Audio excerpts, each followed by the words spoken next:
Welcome back to the channel, everybody. I hope you're having a great day today, and I hope you're ready for this. This one's going to be an adventure of an episode. Today we're reading the Helen Saga, and this one has, I don't even know how many parts, so many different parts. This one's a very long saga, and it's going to be unbelievable. As always, subscribe if you want to, and let's get into this.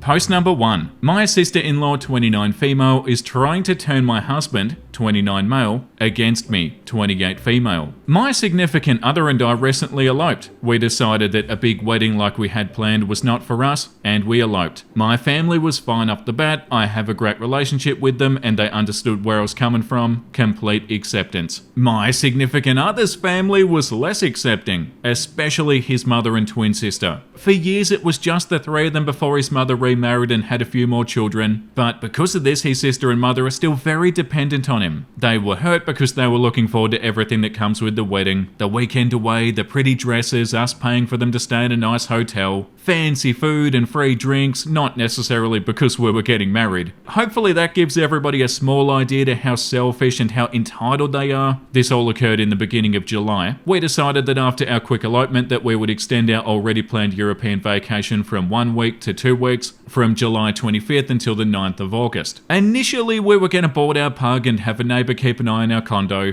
but being gone that long we thought the best idea would to have somebody stay there. Enter sister-in-law. Significant other suggested that she house sit for us. She would be cheaper than any other option, we could trust her, and she loves our dog. It really seemed to be a perfect solution. Shortly before our trip, significant other informed me that sister-in-law was thinking of moving to our city from hers, from Springfield to Chicago, and would be looking for a job while staying in our place, hoping to interview while she was up here. Not a problem, she's been really inconsistent with work, and maybe a change of scenery from living with her mum is what she needs. It was never discussed that she would be staying longer than the 2 weeks or would need to. The day that we leave, she shows up on the Amtrak with 3 large suitcases. Now, I was already frazzled, so I didn't think anything more than, wow, I thought I was an overpacker. But in hindsight, that should have been my first red flag. But we leave and we have a fantastic vacation, we check in a few times and everything is just great at home. We get home, everything's clean, everything's well taken care of, my pug's still a fat, lazy lump of fur, but I love him so. So yeah, she did a great job and is deserving of the money. We got home late on the 9th, so we didn't see her until the 10th. I had the day off, but she never asked for a ride to Union Station or any indication that she was going to return home. I figured that she must have arranged it with significant other. I go to bed early without asking significant other what's going on. I go to work as normal on Tuesday, assuming that she's left, and I come home on Tuesday to her sitting on my couch, eating something and watching TV. What? So I call significant other. He says that she needs to stay for a few weeks. She told him that she has a job lead and that she has another interview next week. If she doesn't get the job, then she'll go back to Springfield, but would like to continue the job search from our place. I'm not happy that he gave her permission to live here without speaking to me. Yeah, but he is blind when it comes to his sister and his mother. Yeah, he must be. Oh my god. This is infuriating. I would be so mad if I were in OP's shoes. So yeah, this is something that we need to continue to work on. For sure. I agree to a week extra as long as she focuses on job search. Fast forward to last weekend, August the 15th, sister-in-law has completely taken over my condo in this short time. No. Don't let this happen. She monopolizes my living room, eats all of our food and then complains when there's no food left. The audacity. Tells me that she doesn't want any guests using her bathroom. She's calling it her bathroom, aka the guest bathroom. When they're over, has brought over some guy to have sex with and has very loud sex with him while significant other and I are trying to have dinner. What? This is infuriating. And just makes catty comments in general towards my husband about how I seem to run the household and tells stories about how he was always a sissy growing up. How are you putting up with this, OP? I decide that I can't put up with it any longer and I talk to my significant other about it. He agrees but acknowledges that with his mother and sister he has no backbone. So I talk to her. I tell her that while she's part of our family, we feel that she's taken advantage of us at this point and I need to know what her plans to leave are because that she's no longer working for me and significant other. She tells me that significant other told her that she could stay as long as she needs, and that she wasn't planning on going back to Springfield at this point as her relationship with her mother is codependent and dangerous. Wow. She then insinuates that if I send her back that significant other will turn against me. None of this is your problem. I tell her that she has a week. I know significant other and her threats will not work, and I can promise her that she does not want to make him pick between us because he will see what she's really trying to do. So that didn't go well at all. Things quietened down and she had her interview on Monday. She's been ignoring me for the past few days, but significant other says that it went well and she's anticipating getting the job. He said that she spoke of staying with us, but he held strong, saying that unless there was something crazy that happened, she would have to go. If she had to start the job ASAP, then we could possibly help her with finding a place. We buy her an Amtrak ticket for Saturday morning. Well, wouldn't you guess it? Something crazy happens on Friday just before she has to leave. I get a text from my significant other. We need to talk when you get home. I'm worried that you relapsed. Some context, I'm in recovery for kleptomania. Since I was a child, I stole just to steal. Not because I needed something or had no money, but just because. I have not stolen since before significant other and I started dating, so about 3 years, and I've done extensive therapy over the years to deal with this. I've been very candid about this with everybody, including mother-in-law and sister-in-law. Mother-in-law called sister-in-law on Friday morning to tell him that sister-in-law called her in tears on Thursday night. She noticed that some of her clothes had gone missing, and that one of her rings was gone as well. So now she's making up lies. She took it upon herself to search my room, finding the ring on my dresser and searching through my closet where she found the clothing. She told him that they understand that my job is stressful and that having sister-in-law staying with us added some stress, so they weren't upset and they wouldn't take any further action. Oh, the audacity. But that they were truly concerned. OP hasn't done anything. Sister-in-law found several pieces of clothing that had tags on it still, buried in my closet by her clothes. They believe I've started shoplifting again, in addition to stealing from sister-in-law. I did not relapse. I did not buy those clothes, and I believe that either they were clothes that she purchased, and it was just the perfect circumstance, or that she purchased them to set me up. Okay, this one is so much worse than I anticipated.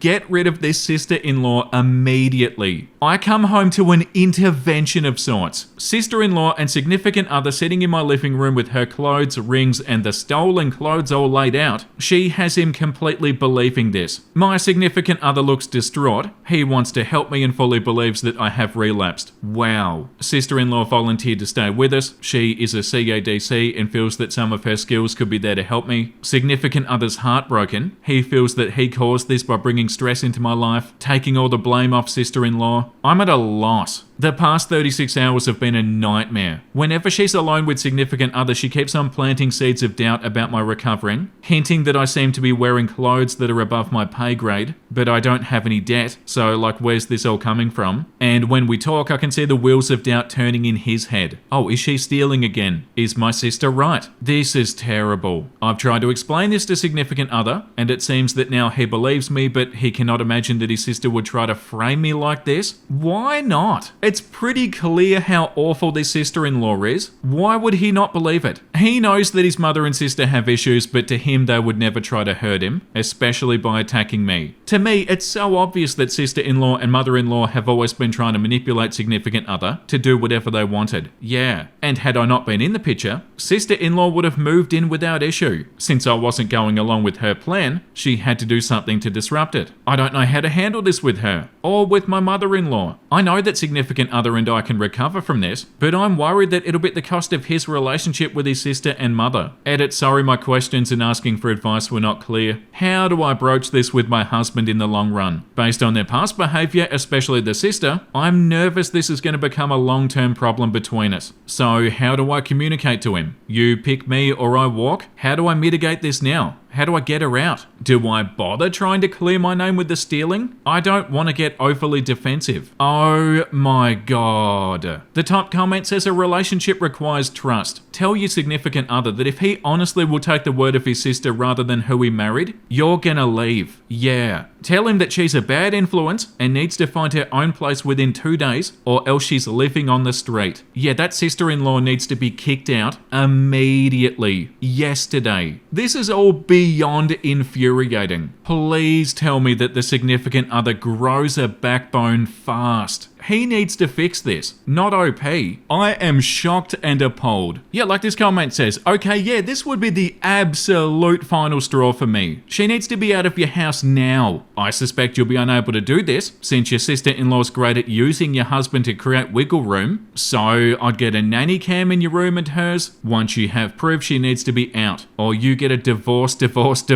Yeah. The only way back's complete honesty, a serious apology, a year of therapy, and an agreement that she'll never spend another night in your apartment. Once you have proof, your husband also owes you an apology and therapy until he develops the backbone necessary to avoid putting you in an untenable situation. Or just divorce the guy, because this is probably how the rest of your marriage goes, since you've both accepted that he has no backbone. Okay, let's read the first update. After reading everything, I gave significant other an ultimatum. Either sister-in-law left that night, or I did, and I'd leave him. I'm not going to be put after his manipulative sister and mother in the pecking order, so it was her or me at this point. He agreed that she would go, but we both knew that it would not be pretty. We decided to offer to pay for a hotel and Amtrak ticket if she refused at first, hoping that this could be a bargaining tool to get her to agree. I showed significant other the previous thread, and he initially said nothing but went directly to our guest room and packed everything of hers quick. He then apologized for everything. I told him that we both know this is more than his sister trying to claim residency in our condo, and that we have to resolve this or it's going to eat up our marriage. He agreed to go to therapy with me and if need be, go to therapy on his own. He doesn't want to let this destroy our marriage. We had a really frank discussion about my recovery. I explained to him that if I was stealing again, it'd be so obvious, as we would have random things around the house that we didn't have before. I wouldn't have been able to restrain myself to a few shirts if I relapsed. He was supportive and apologetic. He trusted his sister due to her experience with addictions, but seemed to understand that this was just manipulation on her part. She ended up showing up later Sunday, letting herself into the condo like it was just a normal day. It took her all of a minute to see her bags. Significant other pushed her bags out in the hall, and when she tried to get them, he shut them both out there. I left them alone because he needed to do this on his own without me. I heard her crying, and I know that he offered to take her to a hotel and pay for her train. She told him to f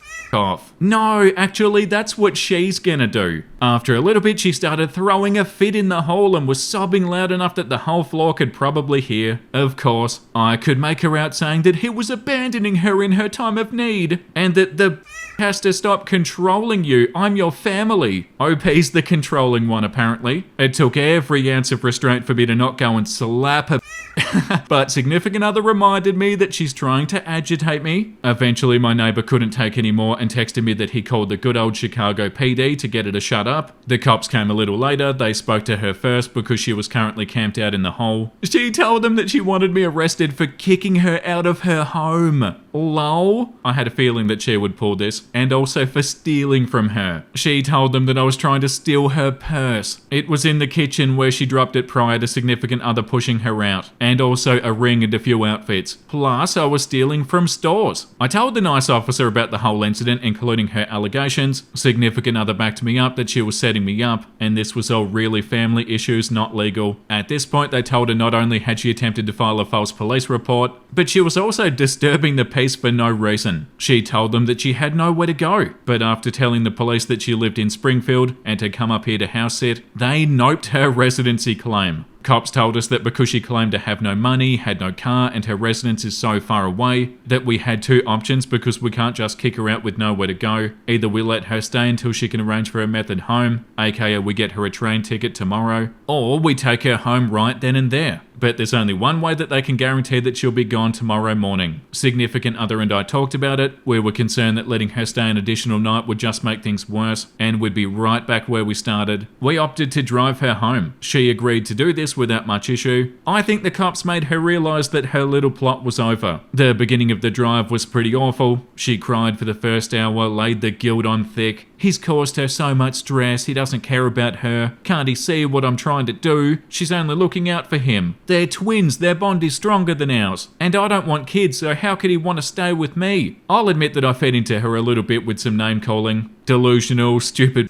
insane. But I'd reached my breaking point, not my proudest moment. After a while, significant other and I put on an audiobook and just ignored her, which worked. She slept the rest of the time while significant other and I were both wired with anxiety. By the time that we got to mother-in-law's house, it's around 2 a.m. and we drop her off without incident. Mother-in-law calls us as we're about 15 minutes away, tells significant other that I'm a cancer on their family, laughing my ass off, and told him that he had to stand up to me and choose his family for once. Yeah, wholly delusional. Yeah, that is straight up delusional. He told his mother that he picked me, and that he's sorry that she feels that it has to be one or the other, but that she made that choice, not him. The drive home, significant other poured everything out. Apparently his childhood abuse goes so much further than he shared before. Sister-in-law would regularly physically and mentally torment him, but then when he would tell his mother, she would blame him. He agreed that he thought the distance was enough to deal with everything, but he needs more than that. He also needs to come to terms that his relationship with his mother and sister and half-siblings and stepfather may be over. Yeah, and for the best. He was scared to admit how bad it was, and I hate that it took his sister behaving like this for it to come out. It's absolutely heartbreaking. We took the day off, we slept a lot, we watched some Rick and Morty, we went to a fairly productive therapy session, and are eating some awesome pizza. It's hard to sit back and realize that what was my relationship kinda crumbled this weekend, but I have faith that we can each work on our relationship and ourselves. When we turned significant other's phone on, there were several voicemails and numerous text messages from both sister-in-law and mother-in-law apologizing for everything. Significant other and I have talked about him going completely zero contact with both sister-in-law and mother-in-law. I think changing our phone numbers is a good place to start, but he's apprehensive. He's worried about emergencies, but I don't want to give them any further opportunity to sabotage our relationship. Yeah, and they will. 100%. This is absolutely the right move, correct? Yeah, for sure. I'm thinking of finding him a specialty therapist to assist with this, but I don't know where to start or what questions I should be asking with such family issues. Where should we start with this? This is so much more wild than I was expecting. This really is going to be an adventure, guys. OP has so many more stories about the mother-in-law.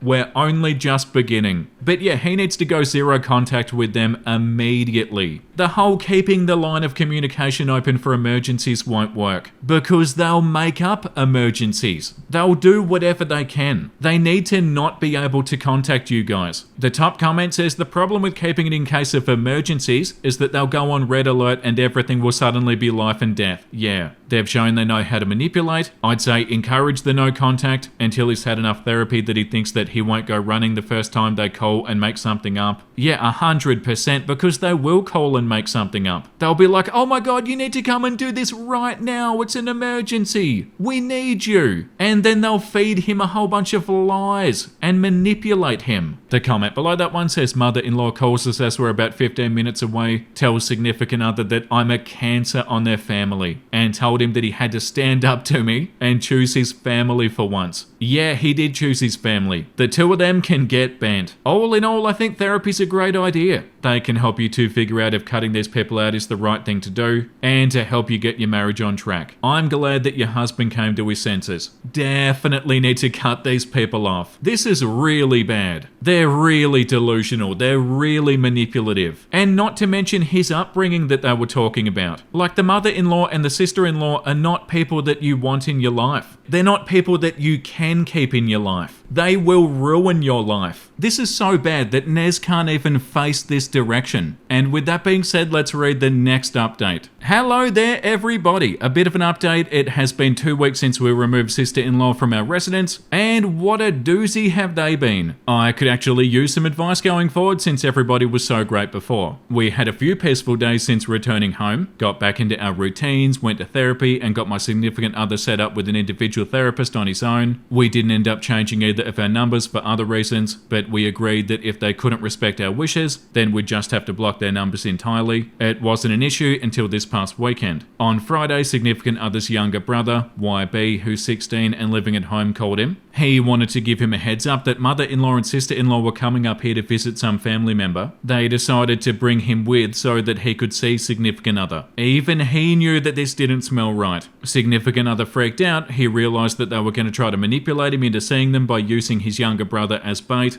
He was right. I was out of town by this point already for a bachelorette party, leaving my significant other alone and not at all prepared to deal with his family, and me not being able to get home until Sunday. The younger brother calls on Saturday to let significant significant other know that he would like to see him. They have some time before they head home and are in our neighbourhood for some reason. Significant other and younger brother get to hang out for a few hours in our home. They play video games, they eat some takeout, just have a nice afternoon of brother bonding. Younger brother tells significant other that he doesn't believe what my mother-in-law and sister-in-law have been saying, but that they've done nothing but bash me on their social media pages. He pulled their pages up on his phone and was able to give a screenshot of them to significant other. One of them said, "Well, that hoity witch has managed to brainwash my son again. Wow. Please pray that Jesus will deliver him from the devil that he lays with." What? She's nothing short of a cancer on my life, and I worry that this will drive me to illness. Pray for us all. I just can't even with this. She's not even religious. This is infuriating. Significant other kept it together for the rest of their visit. At the end, both mother-in-law and sister-in-law attempted to come up to the condo, but he was able to keep them downstairs, only speaking to them outside. Sister-in-law then dropped a bomb on significant other. She's been severely depressed and needed him. She miscarried recently and it's been awful on her. She just needed her twin to comfort her. Sure she does. He feels immensely guilty. Neither of us had any idea that this happened. I get home early yesterday and I can read the conflict on his face, and we fought about it. My frustration with mother-in-law and sister-in-law is at its peak, especially after seeing the barrage of Facebook posts. He agrees that those are over the line, but that most are from mother-in-law. Please don't stand up for the sister-in-law, dude. Yeah, true, but sister-in-law had two that were passive-aggressive and clearly aimed towards me, so it wouldn't be fair to hold his sister-in-law accountable for those. I disagree. She made these choices that got us to this place. She literally started this entire thing. Yeah, not us, and now she has to deal with the consequences, regardless of whatever trauma she may have endured that spurred this on. Yeah, and honestly, I don't necessarily believe that she really had a miscarriage. Our fight consisted of name-calling, him calling me insensitive and cold, what? Me calling him naive and manipulated, yeah, well that's true, and bickering, which was a lot considering that we normally only fight over whose house is better from Game of Thrones. But we spoke after our fight yesterday and were able to move on from it.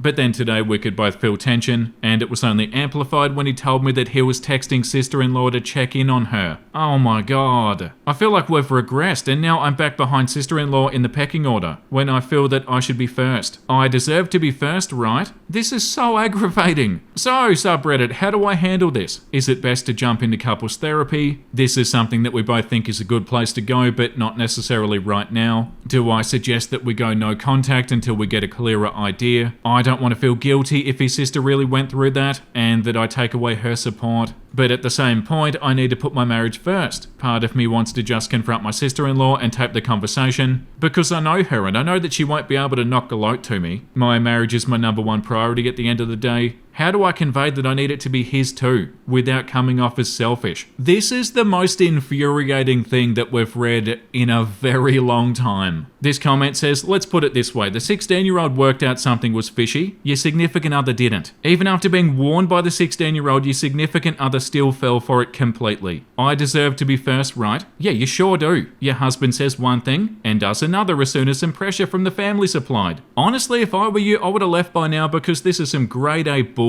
Yeah. Your sister-in-law's known to be a liar, especially when it comes to trying to preserve her relationship with your husband, and your husband still falls for it. Kind of pathetic, to be blunt. The mother-in-law and the sister-in-law are actively trying to ruin your relationship, and he's feeding into it. He needs to cut them off. They're trying to ruin your relationship. This comment says, I feel so sorry for you. His sister lied to his face and tried to use your past issues as leverage. Even after she was exposed, that's still not enough to get him on your side. They're both actively trying to sabotage your marriage, and his response is to continue to play into it. Yeah, he needs to get rid of them for good. Maybe down the line he can try and establish a relationship, but I honestly can't see why he'd want to. The mother-in-law saying that OP's a cancer on their life, when the mother-in-law and the sister-in-law are two of the most toxic people that I think we've ever read about. Unbelievable. Okay, the next post that OP has says, pretty convinced that my husband has both a narcissistic mum and narcissistic sister. Hey everybody, over the past few weeks I've been seeking advice from the relationship subreddit on how to deal with my mother-in-law and sister-in-law. To sum it up, they've been trying to drive my husband away from me initially, and after that didn't work, now their tactic is to drive me away from him. And I can't say that they're failing. And that's the thing too. They are trying to break you two up. And if he's feeding into it, then what? Are you going to be forced to break up with him? Then they're just getting what they wanted. He needs to be putting you first 100%. Because if he keeps on feeding into their crap, you're going to be forced to break up with him. And that's not what you want to have to do, because that's what they're trying to make happen. He needs to cut them off and put you first. The top comment says, I'm dealing with this as well. His family switches between guilting him and saying awful things to him, to then giving the silent treatment. I'm no contact with his immediate family and I'm staying that way. The way that I have been treated by them make them toxic to me. They'll never change, so I can't be around them for my own mental health. He's told them that they can't treat me this way and expect things to be okay with him. He did try for a while to have a relationship with them on his own, regardless of what they did to me, but they made it impossible. Every time he saw them, they argued with him, and it pushed him to the low contact, no contact that he is now. If they treat you badly and you don't want a relationship with them, that's their fault. You don't have an obligation to keep people that are toxic to you in your life. It makes things difficult, especially for him, because it puts him in the middle. But this is a game to people like this, and the rules always change. You can't make him stop having a relationship with them. I hate the saying family's family, because that's no excuse to treat someone or their significant other so badly and get away with that behavior. Yeah, but you have the power to stop being involved yourself. You can go low contact or even no contact if it's that bad. I think you guys should continue with therapy, especially him if he's having trouble seeing what they do. This kind of behavior may be normal to him because he grew up with it. Don't give his family any narcissistic supply if no contact isn't an option. Don't give them anything to use against you. This is the most difficult thing that either of us have had to go through. We're still learning, but we're happy together and we have a great relationship. That's what makes it worth it. If that's the same with you guys, then it'll be worth it too. And OP responded, I'm going to go no contact with his family. We discussed this after our therapy session, and anytime I communicate with them, it just becomes volatile and they get more ammunition to use against our marriage. Yeah. I've washed my hands off it at this point. I've told him that he has to deal with them, and we can deal with our relationship. He can choose whatever he wants to do with them, but at the end of the day, he can't constantly put my needs behind theirs. I told him that if he can find a balance that doesn't damage our marriage, then I'll support him in whatever he chooses to do with his family. I think this made him really sad. I'm not one to just give up, and me conceding showed him how much damage this has really done to my emotions. We're gonna continue therapy, individual for me and for him, couples as needed. Our issues are really his issues with his family, and he needs to deal with that on his own.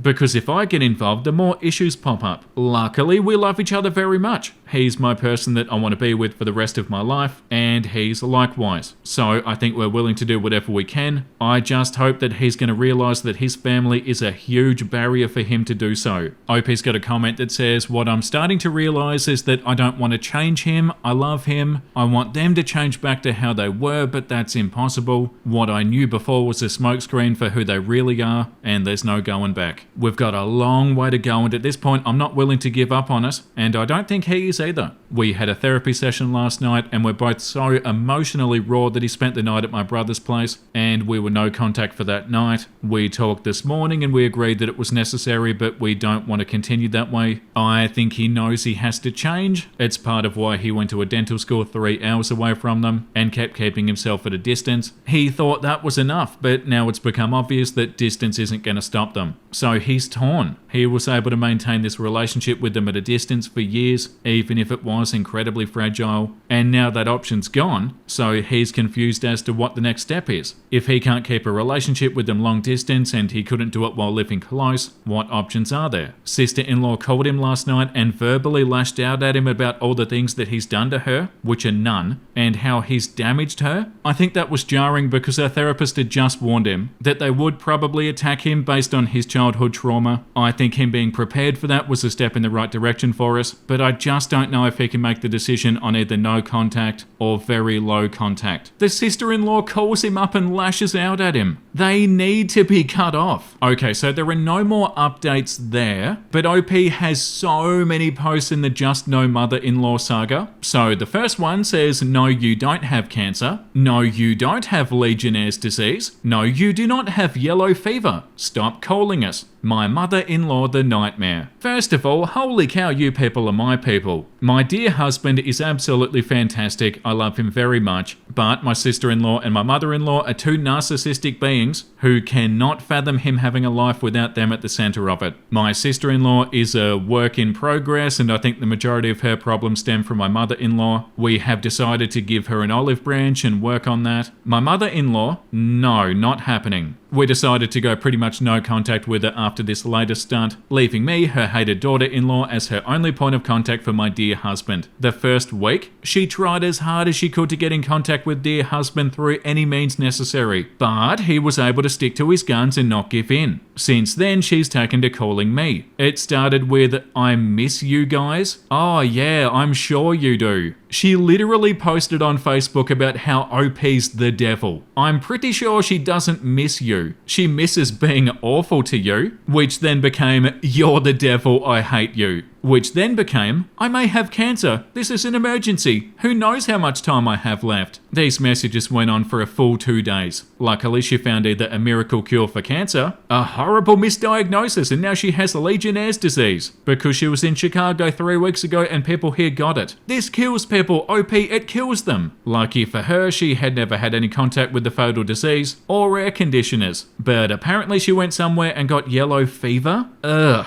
Just ugh. I mean, I hope that she never really gets ill, because we just won't care at this point. Yeah, that's the part that really gets me too. Like, people like her have the audacity to be downright awful to somebody, say that they're a cancer on their life, say that they're the devil, but they still have the audacity to think that that person's gonna care if they get sick? Like, what? Yeah, I mean, I just needed to get this off my chest because it's happening like now, but at the end of the day, this is far from my favourite story. The mother-in-law, mother of the bride dress shopping experience was something out of a horror movie or comedy for sure. Wow, so the mother-in-law's gone to faking to have diseases to get attention. Yeah, that's not completely predictable, is it? We couldn't have seen that coming. Like, of course she did. The next one says, Helen, the mother-in-law from hell, wants to match at my wedding. Full disclosure, this happened last November, but I'm sick in bed with strep throat and I feel the need to share, and my lovely significant other and I are planning to get married in the fall of 2015, so I needed to go dress shopping. Yay for weddings, right?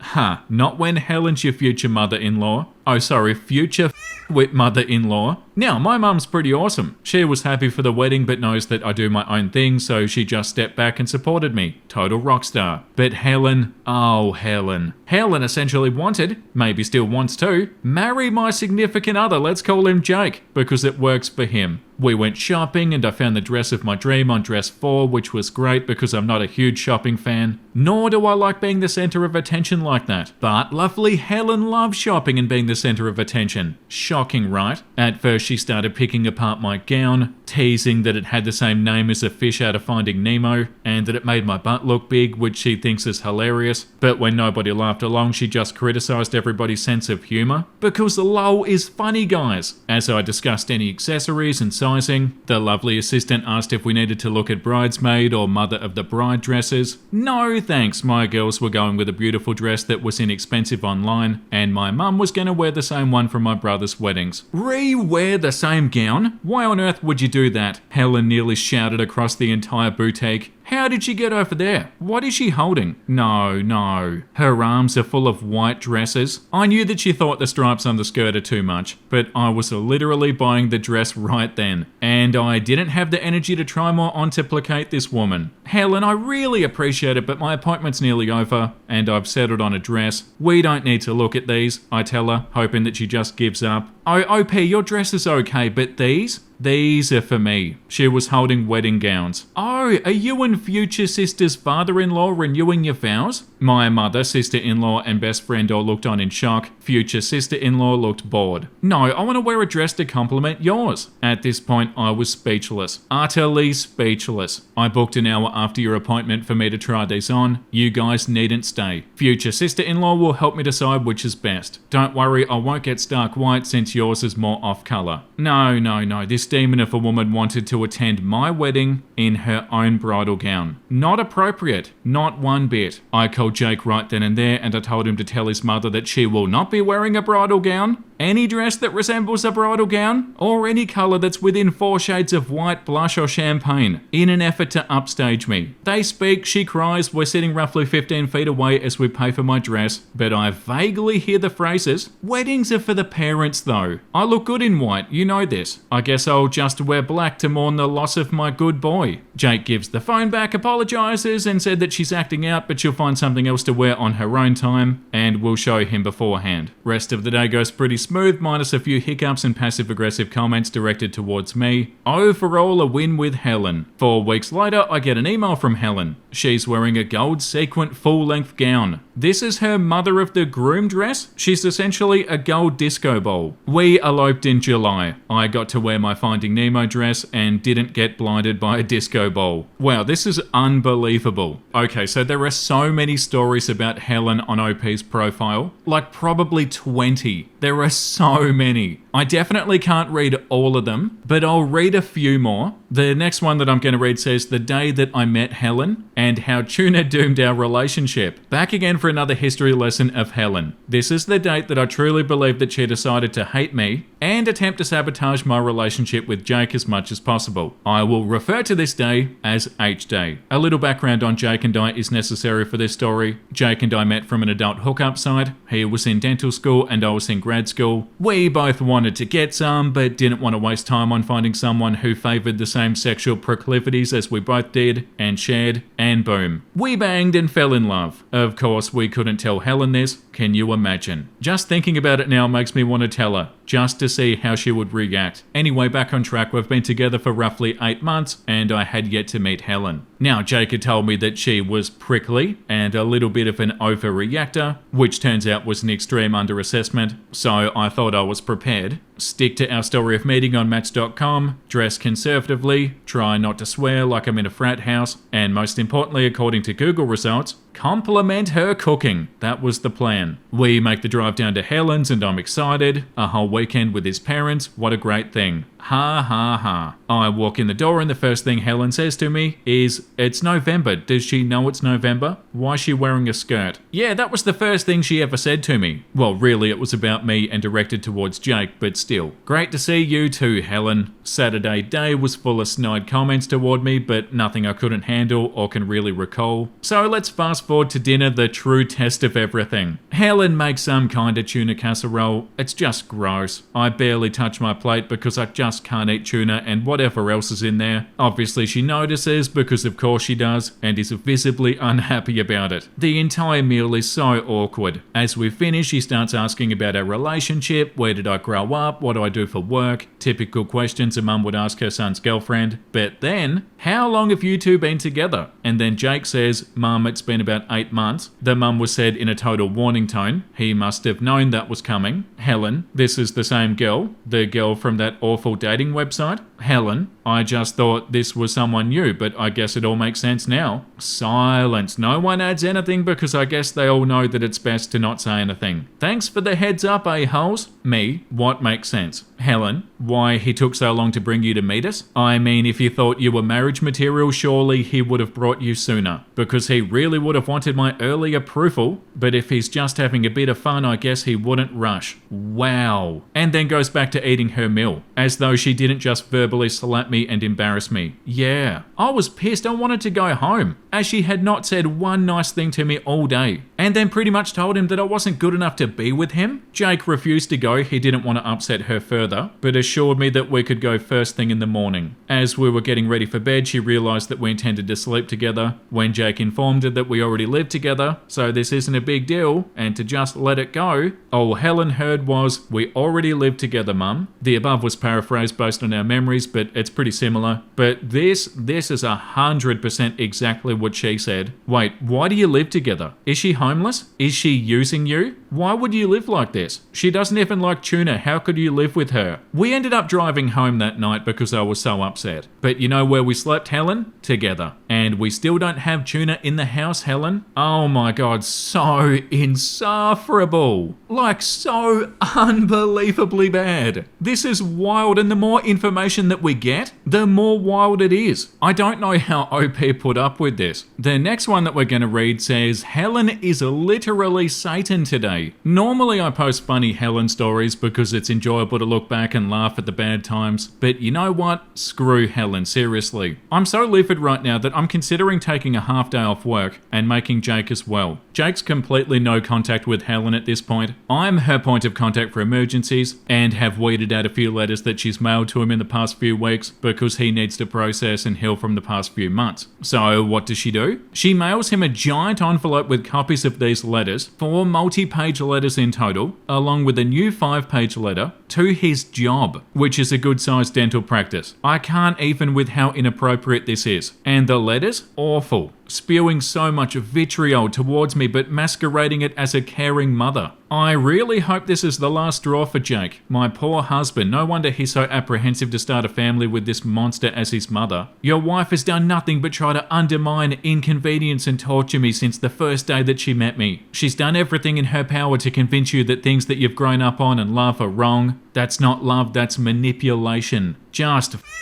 Helen so much. I just can't even right now. She has the audacity to say that you're manipulative? What? Projecting so much. Okay, so the next one that we're going to read says, hey there, Helen's dead. No, that isn't a joke. It's not a poor attempt at humour. Helen's dead. She died on Saturday alone. From what we can tell, we won't know for some time due to toxicology, but it appears as though she mixed the wrong medication with the wrong amount of Franzia and passed in her sleep. Wow. It's been weird. Dear husband sad, very sad, which is to be expected, but so far is handling it well. Father-in-law is handling planning all the arrangements. We're debating if we'll attend. Part of me's against it. There are all the stories that I've shared with my people here, and even some that I've not shared about how she's just been this persistent infection on my life. Why honour her at all? But then part of me looks at my dear husband, my LOs and my family of in-laws, and I see some of their pain. That even though she was Helen in their lives, she still had some rare moments of being mum. Personally, I feel angry. I guess that she got to go peacefully in her sleep. Sure, her life was a hot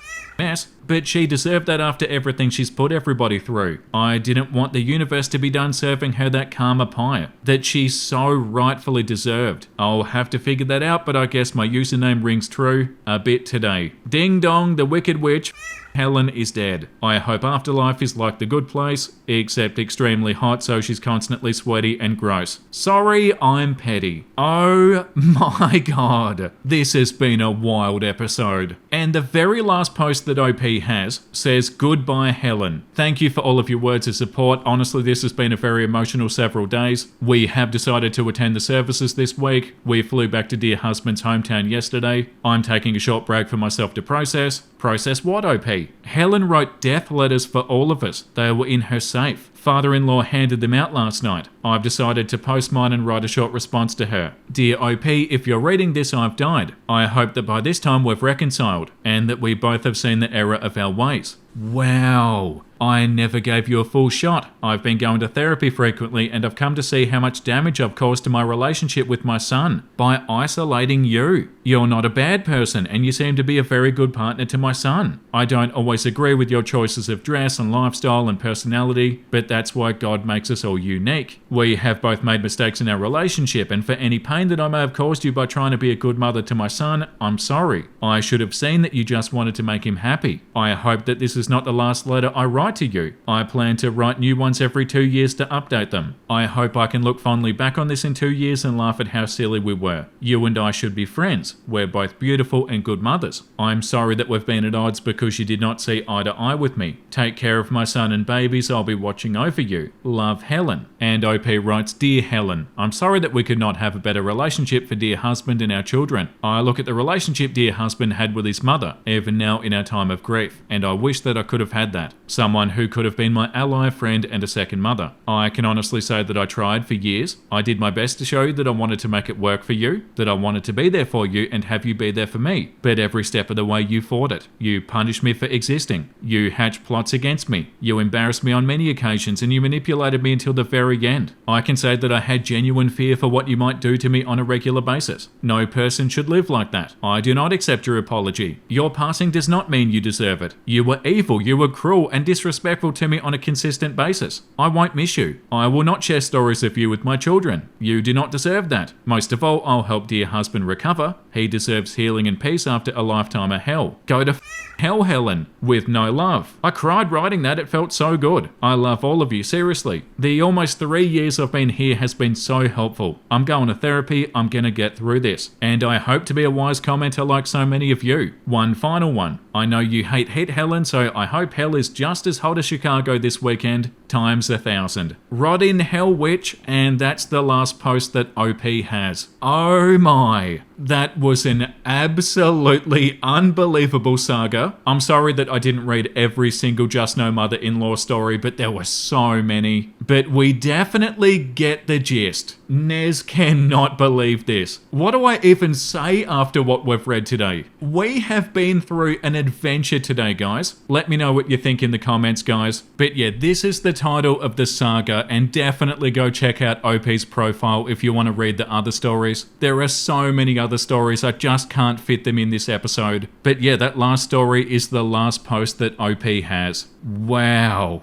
I wish I knew what to say, but I'm in disbelief. And also, the one that we just read, Goodbye Helen, that was 8 years ago. I'd love to see some sort of update. There are no recent updates. It'd be so interesting to see how things have been going. Okay, time to read something wholesome. My mum crocheted a blanket, and one of the cats kept on trying to lay on it the whole time that she was working on it, and every time she put it down. So she used the extra yarn to make him a tiny one, and he loves it so much. That's so beautiful. Cats love squares and rectangles. That's so funny. Every time I put my iPad on the desk, Nez and Jin immediately sit on it. This cat is doing the exact same. That's so beautiful. Look at this cute cat, Nez. She's so sleepy today. Probably because she got up early and woke us up. Silly Nez. Thank you for watching today's episode, everybody. I hope you had a great time. As always, subscribe if you want to. And the comment of the day goes to Hazel A. Harper. Vincey out here collecting sagas like a Viking bard. That's hilarious. And yeah, absolutely. These saga stories are so fun. It's so nice to get invested in a single story instead of reading a whole bunch of little ones that are like super easy to forget about. The long sagas are so fun. And yeah, I'll definitely be doing more. I've been trying to do as many videos as I possibly can. Almost daily videos, but like not quite. So yeah, there'll definitely be more fun sagas. Okay, I'm out of here. Make sure you look after yourself, everybody, and make sure you have a beautiful, amazing rest of your day. And I'll see you in the next episode. Bye!